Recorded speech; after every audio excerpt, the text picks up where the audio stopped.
ఉన్న బంగారాన్ని విడిపించి ఆ రోజు ఆన్లైన్ రేటుకే మేము కొంటాం. Sharma gold company.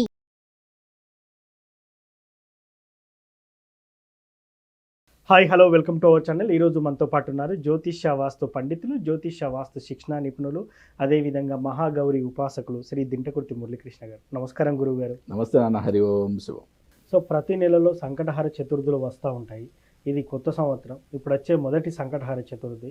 ఈ మొదటి సంకటహార చతుర్థి ఇలా మొదలుపెట్టి చివరాఖరికి 12 సంకటహార చతుర్థి చేస్తే ఎలాంటి ఫలితం ఉంటుందంటారు? అదేవిధంగా ఈ ఒక్క సంకటహార చతుర్థి చేస్తే ఎలాంటి ఫలితం ఉంటుందంటారు? మనిషికి ఎటువంటి సమస్యలు ఉంటాయి చెప్పు?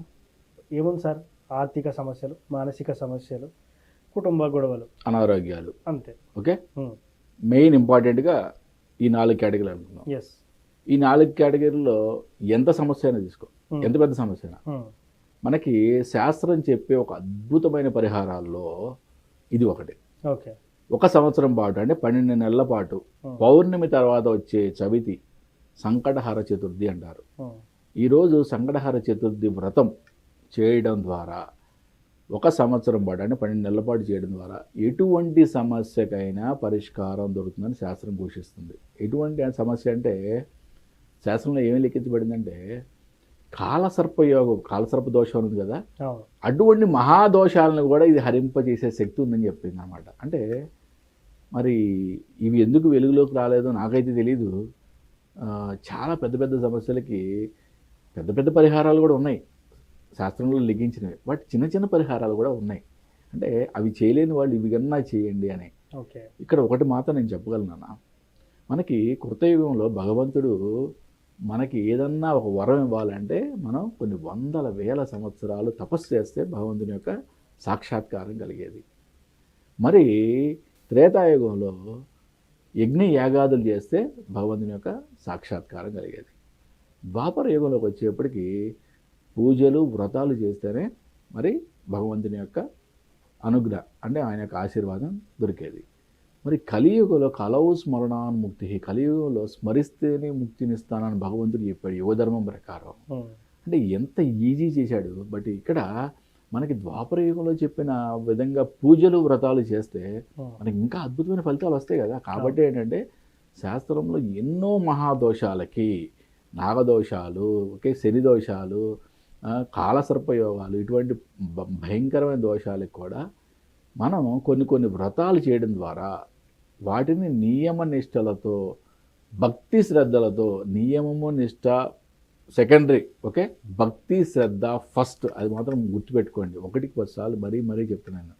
మనం భక్తి శ్రద్ధలతో ఎవరైతే ఈ సంకష్టహార చతుర్థి వ్రతాన్ని 12 నెలల పాటు చేస్తారో, జనరల్గా మానవుడికి వచ్చే ఏ సమస్య నువ్వు చెప్పు, 4 కేటగిరీలు చెప్పు, ఇంకొక 4 కేటగిరీలు వేసుకుని 8 కేటగిరీలు ఎటువంటి సమస్యలు ఉన్నా కూడా తొలగిపోతాయి. దీంట్లో ఎటువంటి డౌట్ లేదు. ఓకే. మరి ఈ వ్రతం ఏ విధంగా చేయాలి? ఓకే. ఇది సంకష్టహార చతుర్థి వ్రతం అనే పుస్తకం మీకు పూజా స్టోర్లో చాలా చిన్న పుస్తకం, 10-15 రూపీస్ ఉంటుంది అంతే.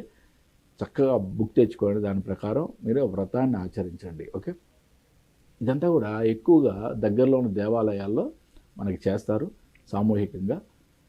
రాత్రి అంటే ఈవినింగ్ పూట సూర్యాస్తమైన తర్వాత చేస్తారు. చేసిన తర్వాత తీర్థప్రసాదాలు తీసుకొని ఉపవాసం వదిలేయడం అనేది ఉంటుంది అనమాట.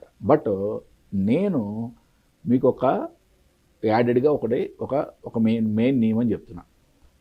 ఏంటంటే ఉదయం సూర్యోదయానికన్నా ముందు చేయగలిగిన వాళ్ళు చేయండి, లేదా సూర్యోదయం దగ్గరలో ఆ టైంలో అంటే సూర్యుడు వచ్చిన టైంలో చేయండి.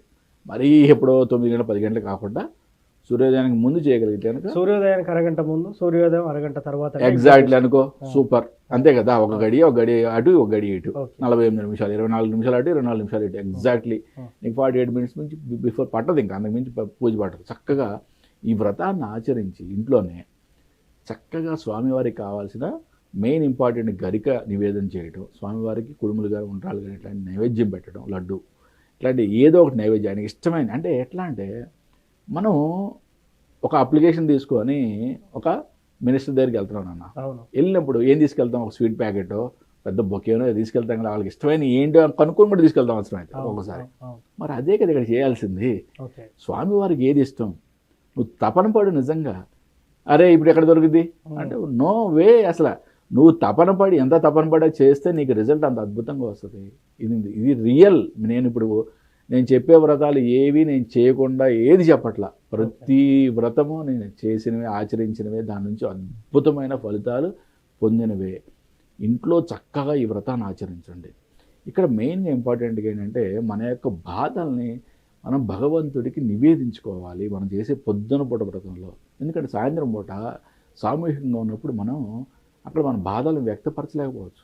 అవును. ఇప్పుడు మనకి మెయిన్ ఇప్పుడు కాస్మిక్ ఎనర్జీతో మనకి ఒక రిలేషన్ ఏర్పడినప్పుడే కదా మనకి విశ్వం నుంచి మనకు కావాల్సినవన్నీ మనకి వచ్చేది. కాబట్టి ఏంటంటే సామూహికంలో ఉన్నప్పుడు మనం ఎక్స్ప్రెస్ చేయలేకపోవచ్చు. ఓకే, ఏదో ఒక పూజ తంతులా జరిగిపోతూ ఉంటుంది, హడావిడిగా జరుగుతూ ఉంటుంది.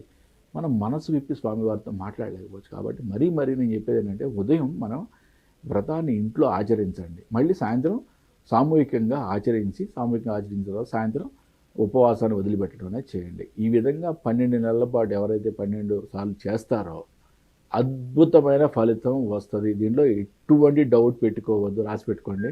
ఇది శాస్త్రంలో చెప్పబడింది, నేను చెప్పేది దీంట్లో కొత్త విషయం ఏమీ లేదు. ఈ ఒక్క వ్రతమే కాదు, 7 శనివారాల వ్రతం, 9 శుక్రవారాల వ్రతం, 16 సోమవారాల వ్రతం, ఇట్లా శాస్త్రంలో చెప్పబడిన మంచి వ్రతాలు అన్నీ కూడా ఎటువంటి ఆర్థిక ఇబ్బందులు, ఎటువంటి సమస్యలు ఉన్నా ఓకే మీరు ఈ వ్రతం చేసుకోండి. ఈ వ్రతాలు చేసుకుంటే మీకు ఆర్థిక పురోగతి ఒక్కటే కాదు, ఓకే అన్ని విధాలుగా కూడా మీరు పురోగతి చెందుతారు. సంకట చతుర్థి వ్రతం మీరు చెప్పిందే ప్రేక్షకులకు చెప్తున్నారంటారు. అవును. సో దీంట్లో భాగంగా గణపతి మంత్రం చదవచ్చు అంటారు. ఎగ్జాక్ట్లీ. అంటే ఓం గం గణపతయే నమః ఓకే అనే మంత్రాన్ని కానీ, లఘు మంత్రం అంటాను దీన్ని. పూర్తి మంత్రం అంటే జనరల్గా ఏంటంటే బీజాక్షరాలతో కూడుకున్న మంత్రాలని అన్నీ ఎట్లా మనం ప్రసార మాధ్యమాల ద్వారా ఊరికే చెప్పేటానికి లేదు. ఎవరు చెప్పచ్చు, ఎవరికైతే మన మంత్రం సిద్ధించిందో వాళ్ళు చెప్పచ్చు. ఓకే, నాకు లక్ష్మీ గణపతి మంత్రం సిద్ధించింది కాబట్టి నేను ఇప్పుడు మీకు ఈ యొక్క ప్రసార మాధ్యమం ద్వారా మీకు ఇస్తున్నాను. ఓకే, నన్ను గురుస్థానంలో ఊహించుకొని ఈ మంత్రాన్ని మీరు నా దగ్గర నుంచి ఉపదేశం పొందినట్టుగా మీరు కనుక ప్రతిరోజు చేయగలిగితే మీకు అద్భుతమైన ఫలితం ఉంటుంది. దీంట్లో ఎటువంటి డౌట్ లేదు. ఒక్కసారి నేను ఆ యొక్క బీజాక్షర మంత్రాన్ని చెప్తాను, కింద డిస్ప్లే కూడా చేపిస్తాను, మీరు క్లియర్గా రాసుకొని దాన్ని ఉచ్చారణ చేయండి. ఓం శ్రీం హ్రీం క్లీం గ్లౌం గం గణపతయే వరవరద సర్వజనం మే వశమానయ స్వాహ. ఓకే, ఇది బీజాక్షర మంత్రం అంటారు. ఓన్లీ సిద్ధి పొందిన వాళ్ళు మాత్రమే ఉపదేశం చేయాలి. ఎవరైతే రియల్గా ఇంట్రెస్టెడ్గా నేను మంచిగా చేస్తాను అనుకున్న వాళ్ళు మాత్రమే స్వీకరించాలి. ఓకే, ప్రసార మాధ్యమం ద్వారా మనం ఇది మంత్రం స్వీకరిస్తే నిజంగా మనకు సిద్ధిస్తుందా అనే అపోహలు పెట్టుకోవద్దు. చక్కగా భక్తి శ్రద్ధలతో చేయండి, చాలా అద్భుతాలు మీకు కలుగుతాయి. సంకటహర చతుర్థి వ్రతం ఎలా చేయాలనే దాని గురించి చాలా చక్కగా వివరించారు గురువు గారు. Thank you so much. నమస్తే నాన్న. హరి ఓం శివం. చూశారు కదా, ఇది వాటి కార్యక్రమం. మరో కార్యక్రమంలో మళ్ళీ కలుద్దాం. Thank you.